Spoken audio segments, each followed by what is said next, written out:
తిరుమల శ్రీవారిని తెలంగాణ మంత్రి ఉత్తమ్ కుమార్ రెడ్డి దర్శించుకున్నారు. స్వామిని దర్శించి మొక్కులు తీర్చుకున్నారు. టీటీడీ అధికారులు స్వాగతం పలికి దర్శన ఏర్పాట్లు చేశారు. అనంతరం రంగనాయక మండపంలో అర్చకులు వేద ఆశీర్వచనం చేసి పట్టు వస్త్రంతో సత్కరించి స్వామివారి తీర్థ ప్రసాదాలు అందించారు. ఏపీలో నూతనంగా ఏర్పాటైన ప్రభుత్వానికి శుభాకాంక్షలు తెలిపారు.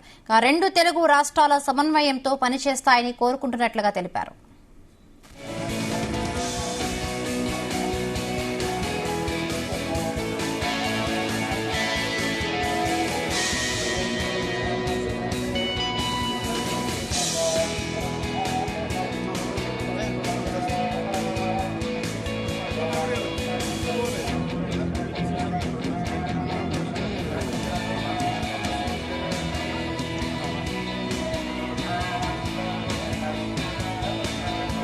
నా సతీమణి కోదాడ ఎమ్మెల్యే పద్మావతి గారి జన్మదిన సందర్భంగా స్వామివారి ఆశీస్సుల కోసం దర్శనాని కోసం వచ్చినట్టు ఎప్పుడు తిరుపతి వచ్చినా చాలా సంతోషంగా మరి ఉంటుంది.